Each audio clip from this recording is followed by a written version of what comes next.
দিশা লিখতে শিখছে আস্তে আস্তে ক খ। এবার খটা এই প্রথম একটা গোল করবে, গিয়ে দেখবো বিপ্লব বাবু কি করছে, চুপি চুপি যেন দেখতে না পাই। যদি ফোন করেছিল, আচ্ছা মানুরা পারবে তো, সেটাই এখন একটা বড় প্রশ্নের। হারিয়ে যাওয়া ছোটবেলা যেন ফিরে পাচ্ছি। পড়েছে, তুমি হাত দিয়ে ধরলে।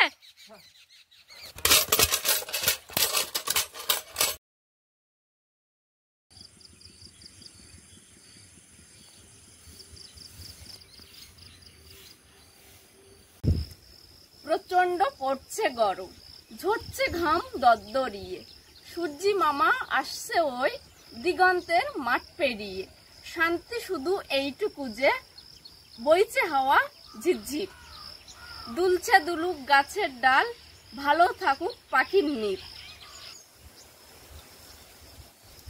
নমস্কার, আজকে বিপ্লব বাবুর লেখা কবিতা দিয়েই সুন্দর একটা সকালের শুরু, সুন্দর একটা পর্বের শুরু। তো সাথী বিপ্লব ব্লগের আরো একটা সম্পূর্ণ নতুন পর্বে ভারত, বাংলাদেশ ও পৃথিবীর সর্বত্র ছড়িয়ে ছিটিয়ে থাকা বাঙালি দর্শক বন্ধুদের অনেক অনেক স্বাগত। যারা প্রথমবারের জন্য দেখছেন তারা অবশ্যই চ্যানেলটি সাবস্ক্রাইব করবেন, লাইক কমেন্ট করে পাশে থাকবেন, শেয়ার করে নিজের বন্ধুদের মধ্যে ছড়িয়ে দেবেন। আর সম্পূর্ণ পর্বটি দেখার জন্য অনুরোধ রইল কোথাও স্কিপ না করে। আর আপনারা নিশ্চয়ই দেখে বুঝতে পারছেন যে এখানের এই যে সকালটা আমার না মনে হয় যে খুব তাড়াতাড়ি শুরু হয়ে যায়, মানে 5টা কি 4:30 বাজে, এমন সময় পুরো পরিষ্কার হয়ে যায়। আর সকাল 6:30 7টা বাজে, মানে মনে হয় কি সেই কলকাতার বেলা 12টার সমান। আর এত হাওয়া এখানে, আমারকে নিশ্চয়ই দেখে বুঝতে পারছেন, বা চারপাশের যে গাছপালাগুলো আছে সেই কবিতার মতোই হচ্ছে, বইছে হাওয়া ঝিরঝিরি। এত সুন্দর আর মধুর হাওয়া, সুন্দর একটা সকাল দিয়েই পর্বটা শুরু করছি। চলুন সম্পূর্ণ পর্বটা সঙ্গে থাকার জন্য অনুরোধ রইল। তো একটু পরেই তো বাচ্চারা পড়তে আসবে, তো তার আগে আমি বাসি কাজটা সেরে নেবো। উনুন গোবর দেওয়া ঝাড়টা দিয়ে নিয়েছি, এবার উনুনটা গোবর দিয়ে নেবো। আর আজকের এই উনান নেতা দিতে দিতেই মনে পড়ছে, কারণ আমাদের গ্রামের বাড়ির দিকে বেশিরভাগ বাড়িতে তো এখনো মানে মাটির ঘর দরজা আছে। তো ওই গোবর দেওয়ার জন্য বাড়িতে আর কি গরুটা পালন করা হয়। গোবর সবাই বিশ্বাস করে গোবর একটা পবিত্র জিনিস, তেমনি। আর এই আজকের উনানটা গোবর দিতে দিতেই সকাল সকাল গোবর দিচ্ছি, তো একটু মানে সেই মা ঠাকুরমাদের আমলে কথাগুলো মনে পড়ে যাচ্ছে যে বাসি উনান বেশি বেলা পর্যন্ত ফেলে রাখতে নেই।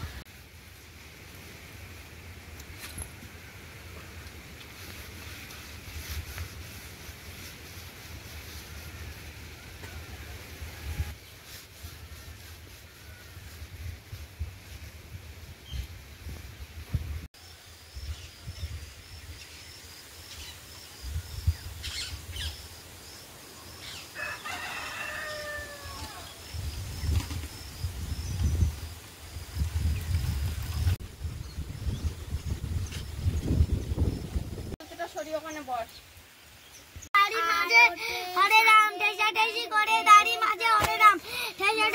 দেবে দিয়ে এইখান থেকে একটা দাগ এই পর্যন্ত দিলে তো দিশা লিখতে শিখছে আস্তে আস্তে ক খ। এবার খটা এই প্রথম একটা গোল করবে, করে এই দিয়ে এই নামাবে, আবার এই দিকে দেবে, দিয়ে এই উপরে উঠবে। হ্যাঁ, এই এই ওই দিকে দেখো, আমার দিকে দেখো, সিলেট এই দিয়ে এই গ ঘ এই এই এই এই বসে লেখো। তোমার ওই অঙ্ক খাতায় আর বাংলা খাতায় কিছু হাতের কাজ দিয়েছি, সেগুলো বিকালে করে নিয়ে আসবে। আর গরমের ছুটি যেই পড়বে সেই দিন থেকে সবাই সবার ওই যে পরীক্ষা হয়েছিল প্রথম পরীক্ষা, ওই পরীক্ষার প্রশ্ন নিয়ে আসবে আর খাতা নিয়ে আসবে স্কুল টাইমে। লেখ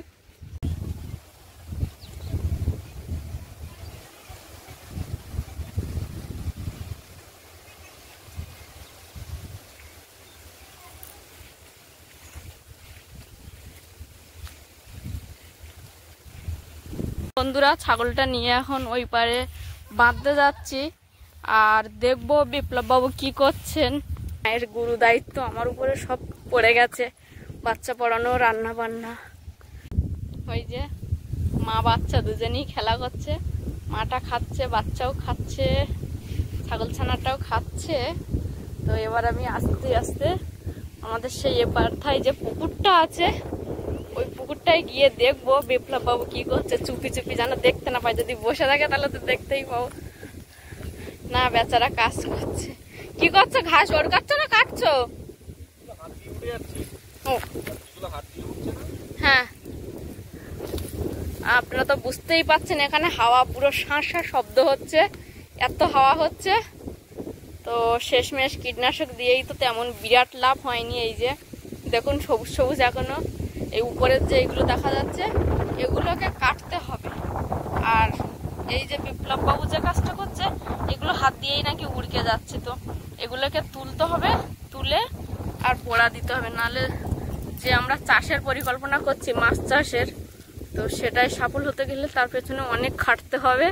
তো খাটনির প্রথম ধাপটা বিপ্লব বাবু শুরু করে দিয়েছে। আর সব থেকে বড় কথা, আমরা তো সেইভাবে বা সেই অর্থে এইসব কাজগুলো বিশেষভাবে জানি না। তো ভাই অর্থাৎ অনিমেষের একজন বন্ধু এসেছিল, এসে সে সবকিছু বলে গেল আর বলল, বৌদি এ ঘাসগুলো হয়তো কীটনাশক দিয়ে তেমন কিছু হবে না, তা তুমি এক কাজ করো, বরঞ্চ কাটতে হবে। তো এখন কাটবো, বাবা মা না আসা পর্যন্ত আপাতত বিপ্লব বাবুই করবে। কারণ ওই যে কথাই আছে, গুরু দায়িত্ব পেয়েছি, মা বাবার সমস্ত দায়িত্বটা এখন পালন করতে হচ্ছে। আর আমাদের সকালের পরিবেশ, যে গাছপালা সবাই মাথা দোলাচ্ছে ঝিরিঝিরি হাওয়ায়, আর সঙ্গে মেঘটাও খুব সুন্দর নীল হয়ে আছে, একটা আধটা পাখি হয়তো উঠছে এই যে।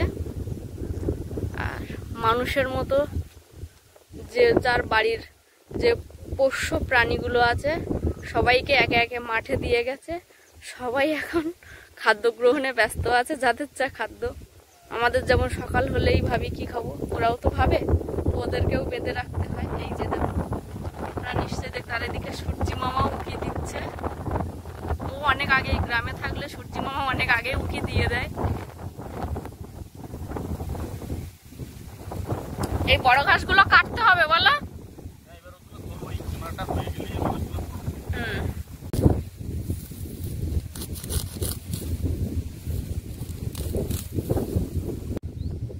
যা ঘাস, মনে হয় 2-1 দিন লাগবে।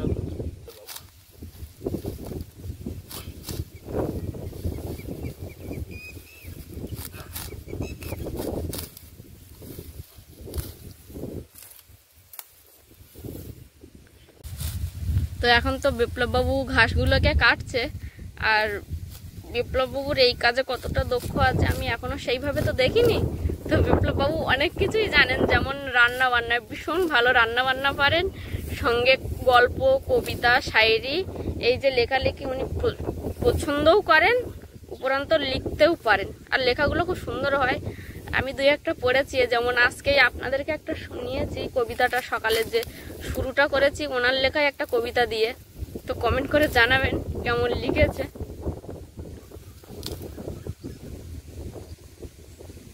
আমি একটু তোমার সাথে বাড়ি যাবো, কষ্ট হচ্ছে। চলো। মাটা ফোন করেছিল আমার কাছে এখনো? মা ফোন করেছিল। আচ্ছা। মা ফোন করে যেটা জানালো হুম। যে খাওয়া দাওয়ার একটু অসুবিধা হচ্ছে। মানে এই জন্য অসুবিধা হচ্ছে, ওখানে যে পানীয় জল পাওয়া যাচ্ছে বা যে ধরনের সবজি পাওয়া যাচ্ছে, এবং সেটা বানিয়ে খেতে তো একটা সমস্যা হচ্ছে ওদের। এবং সেটা নাকি খেতে সুস্বাদু হচ্ছে না। মানে সুস্বাদু হচ্ছে না এই অর্থে, খেতে মুখে রুচি আসছে না। সেটা ওদের শারীরিক কারণে হতে পারে, বা ওই জলবায়ু, শাকসবজি, জল এবং ভাত বা রুটি যেটাই খাচ্ছে সেটার উপরে হয়তো এদের রুচির সঙ্গে ম্যাচ করছে না, যার জন্য এই প্রবলেমটা হতে পারে। এটা আমাদেরও অনেক সময় হয়, আমাদের মতো অনেক মানুষেরই। আমরা যখন বাইরে যাই একই মাছের ঝোল ভাত খাচ্ছি, একই সবজি ভাত খাচ্ছি, কিন্তু সমস্যা হয় অনেক সময়। তো জানি না ওরা এইটাকে কী করে হ্যান্ডেল করবে। আমরা তো দূর থেকে এটাকে সার্ভাইভ করতে হবে, এটাকে ফাইট করতে হবে এই বিষয়টাকে। এখন ওরা পারবে তো, সেটাই এখন একটা বড় প্রশ্নের মুখে আছি আমরা।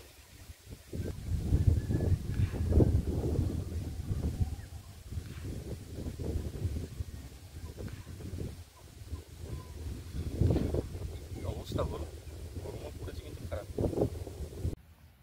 বাড়ির চালের পান্তা, বাড়ির চাল অর্থাৎ জমিতে চাষ করা ধানের চাল, সেই চালেরই পান্তা এখন খেতে বসছি। এর পরের কাজ হচ্ছে দুপুরের খাবারের জোগাড় জানতি। মাছ মারা তো থাকবেই, সঙ্গে আছে একটু শাক হয়েছে বাগানে, শাক তুলবো। আর দেখি কি সবজি দিয়ে বিপ্লব বাবু রাঁধতে বলে। মাছ এখন পাইনি, কিন্তু মাছ তো পুকুর থেকে ধরা হবে। চলো পুকুরে একটু মাছকে খাবার দেবো।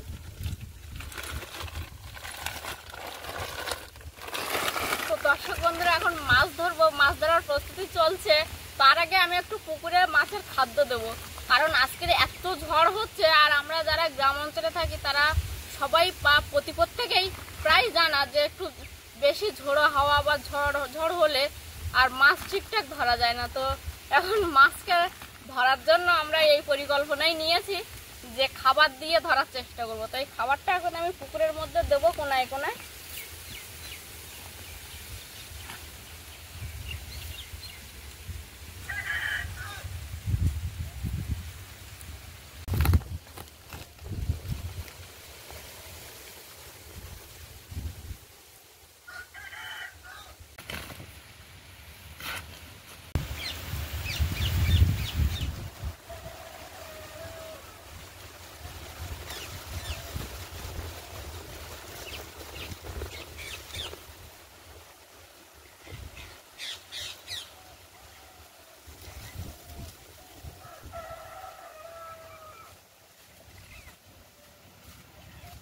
ছাগল আনতে যেতে হবে, জানো একটু রোদ উঠেছে, ছাগলগুলো এনে ঘরের পেছনে ছায় বাঁধতে হবে।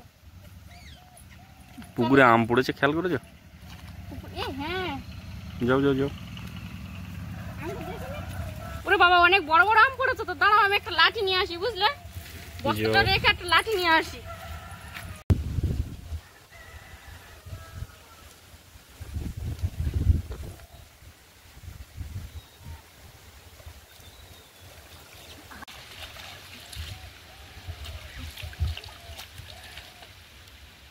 বাবা, এই হারিয়ে যাওয়া ছোটবেলা যেন ফিরে পাচ্ছি।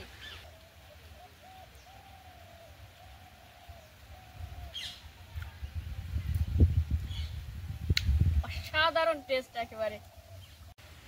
পুকুর পাড়ে বসে এই যে মৃদুমন্দ গায়ে যে হাওয়াটা লাগছে, তার সঙ্গে গাছ থেকে পেকে পড়ে যাওয়া আমটা খাচ্ছি, এর স্বাদ যেন ভোলা যায় না কোনোদিন। কেন তোমার জন্য এটা তুলেছি, আর দুটোই পড়েছিল। কেন সাথী আমাকে এই আমটি খেতে দিল।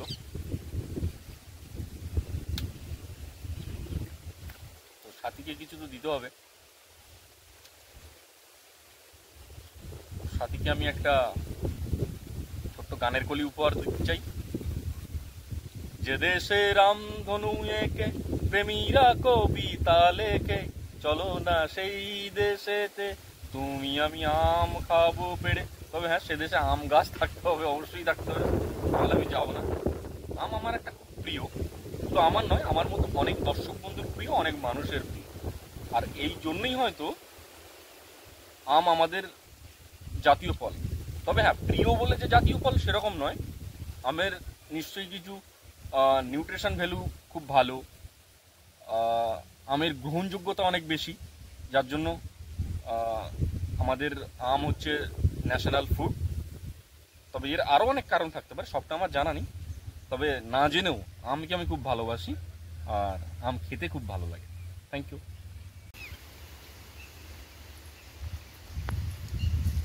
বন্ধুরা, পুকুরে তো মাছের খাবার দিয়েছি, একটু কিছুক্ষণ রাখতে হবে। তারপর মাছের খাবার দিতে পুকুর পাড়ে আমি দেখতে পাইনি, বিপ্লব বাবু দেখলো আম ভাসছে। তো আম দুটো তুলে সেই পাড়েই দুজনে খেলাম। এবার উনানে রান্না করবো, তো একটু কাঠ রোদে দেবো, দিয়ে আর মাছ মারতে যাবো।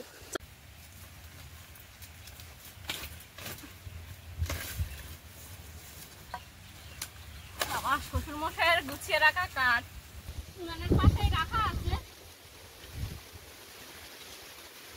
আর এইগুলো এখন এই রোদে দেবো।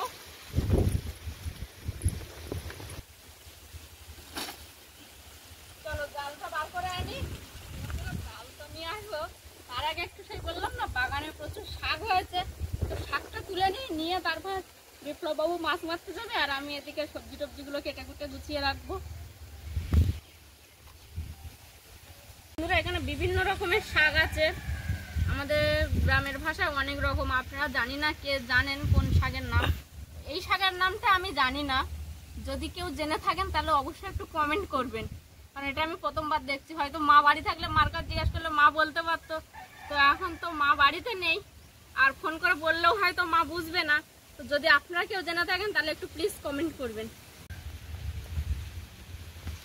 এই যে কি সুন্দর শাক তুলেছি, অনেক রকমের শাক আছে। তো বন্ধুরা, শাক তুলে এসে শাক বাছতে শুরু করেছি। প্রায় অনেকটা বাছা হয়ে গেছে, আর অল্প একটু আছে, এগুলোই বেছে নিলে কমপ্লিট হয়ে যাবে। শাক বেছে একেবারে মাছ মারতে যাব।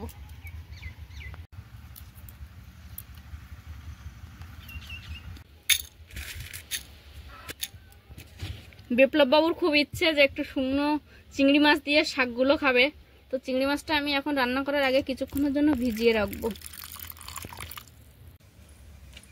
সেই সকাল থেকেই তো বন্ধুদেরকে শুধু বলছি যে মাছ মারতে যাবো, মাছ মারতে যাবো। এবার ওঠো তো দেখি, উঠে আস্তে করে মাছটা মেরে দাও তো। আজকে আমি মাছ মারতে পারবো, কিন্তু মাছ মারার পরে কিন্তু আমি কুটে দেবো না। সেটা সময় বলবে। না না, প্রত্যেকদিন আমি মাছ মারবো, আমি কুটবো, এটা হয় নাকি? তাহলে তোমার সাথে একটা কম্পিটিশন করবো। করো। তুমি মাছ মারো, আমি সবজি কাটবো, কিন্তু আমি রান্না করতে পারবো না। না, এবার কি করবে তাহলে বলো? মাছ কাটবে? মাছ কাটা উচিত, নাহলে আমি না খেয়ে থাকবো, এটা তো হয় না। বিপ্লববাবু মাছ মারতে আসছে, আর আপনারা হয়তো জানেন না, বিপ্লববাবু লাল পোশাক পরতে খুব পছন্দ করেন। তো তেমনই রোজকারের মতো আজকেও একটা লাল গেঞ্জি পরে মাছ মারতে ছিল। ও আরেকটা মজার বিষয় আপনারা দেখুন, তাড়াহুড়ো করে মাছ মারবে বলে জামাটা উল্টোই পড়েছে।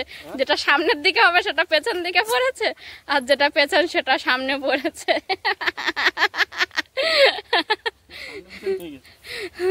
তাহলে আপনারাই বুঝুন বিপ্লববাবু কেমন সংসারী।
এদিকে বিপ্লববাবু পুকুরের প্রায় একটু জলের মধ্যেই নেমে পড়েছে। বিপ্লববাবু মাছ মারতে লাগুক, সবে তো একটা পাওয়া গেছে, দেখা যাক। আর আমি যাব একটু সবজি কাটতে। বন্ধুরা, আমি তো সবজি কাটছিলাম, দেখি বিপ্লববাবু খুব জোরে ডাকলো। কি করেছে একটু দেখবো, দেখি দেখি পড়েছে কি। ও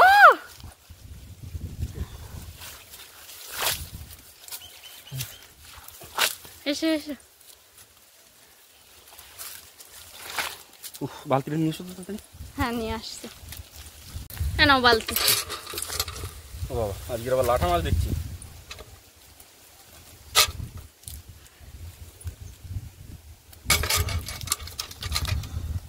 এগুলো ছোট, এগুলো ছেড়ে দিলাম। দাও।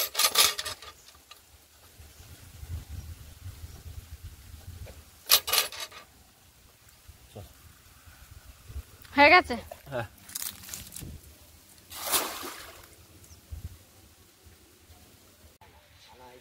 পড়েছে? তুমি হাত দিয়ে ধরলে?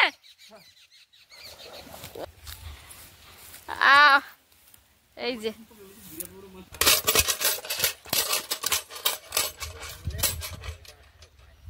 প্রতিদিন তো বড় পাত্র নিয়ে আসি, সেইভাবে মাছ হয় না। তো আজকের আমি একটু একরকম রাগ করে একটা ছোট বালতি নিয়ে এসেছিলাম। তো আজকের মোটামুটি অন্য দিনের তুলনায় একটু ভালোই মাছ পড়েছে।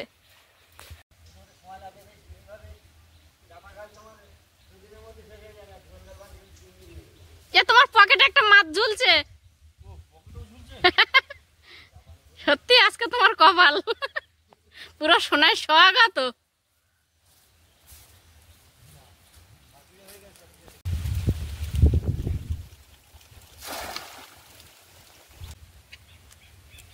পাত্র কোথায় মাছ আছে কিন্তু আছে। এই আজকে তুমি সত্যি সত্যি কপাল করে উঠেছিলে। অন্যদিন মনে হয় সব থেকে বড় কই মাছ একটা পেলাম। কই মাছ? হ্যাঁ কই দেখি। এই হ্যাঁ এটা ঠিক কথা, কই মাছ পাই, তবে অনেক মানে 4-5টা এরকমও পেয়েছি, কিন্তু একটু ছোট দানা পাত্রটা নিয়ে আসি আমি।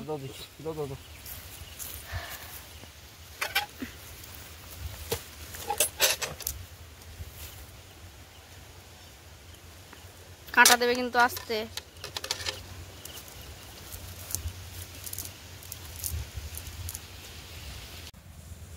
বিপ্লব বাবু তো মাছ মারতে গেছিল আর আমি চলে এসেছিলাম সবজি কাটতে। তো এই কদিনে যত মাছ ধরেছি সব থেকে বেশি মাছ যেন আজকে পেয়েছি। এবার বলো মাছটা কে কাটবে? যে মাছ কাটবে সে রান্না করবে না, আর যে রান্না করবে সে মাছ কাটবে না। সমস্ত চিন্তা ভাবনা এবং বিতর্কের অবসান ঘটিয়ে আমি সবাইকে আনন্দের সঙ্গে জানাচ্ছি আজকের মাছ আমিই কাটবো। প্রিয় দর্শক বন্ধু, আপনারা আমার সঙ্গে আছেন তো? আপনারা যদি সঙ্গে থাকেন আমি আগামী দিনে আরও প্রচুর মাছ ধরবো, এবং এই ধরার পরে মাছ তো আমাকেই কাটতে হবে। সুতরাং আপনারা যদি আমার সঙ্গে না থাকেন আমার কিন্তু ভালো লাগবে না। যাই হোক, আমি জালটা ধুয়ে আসি, তুমি আমার মাছ কাটার ব্যবস্থা করো, আমি এসে মাছ কাটতে বসছি। বন্ধুরা, এদিকে আমার সবজি কাটা হয়ে গেছে, সাথে পেঁয়াজ রসুন গুলো ধুয়ে কেটে নিয়েছি, আর ওদিকে বিপ্লব বাবু বটি নিয়ে চলে যাচ্ছে মাছ কাটতে। এখন পুকুর থেকে ধরা মাছগুলো ঢালা হচ্ছে। দেখুন কত মাছ পেয়েছি আজকে।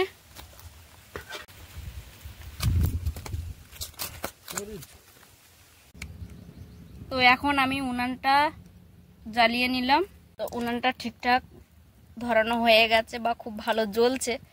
এবার আমি এই কড়াইতে দিয়ে দিয়েছি একটু মাছগুলো যে বিপ্লববাবু কাটছেন, ওই মাছ ধোয়ার জন্য একটু জল দিয়ে দিয়েছি, আর এদিকে হাঁড়িতে ভাত বসিয়ে দিয়েছি। বিপ্লববাবু তো মাছ কাটতে গেছিল, আমি জল গরম বসিয়ে দিয়েছিলাম, দিয়ে বিপ্লববাবু মাছটাকে গরম জলে ধুয়ে দিল। এবারে মাছটাকে ভাজার জন্য কড়াইতে দিই।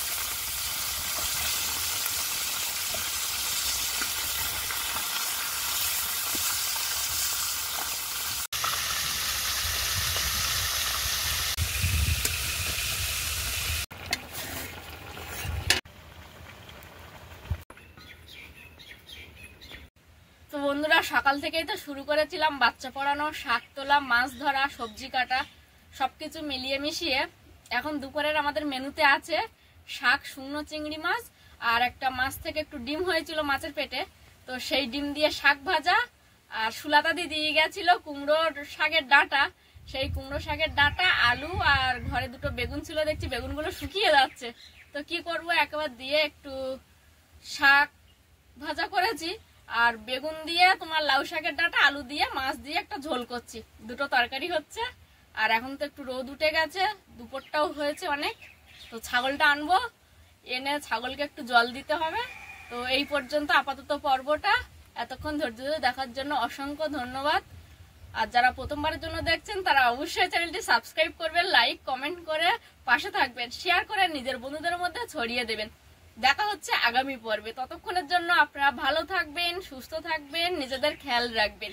আর সবশেষে যেটা বলে থাকি, সাথী বিপ্লব ব্লগের সঙ্গে সদা সর্বদা জুড়ে থাকবেন। নমস্কার।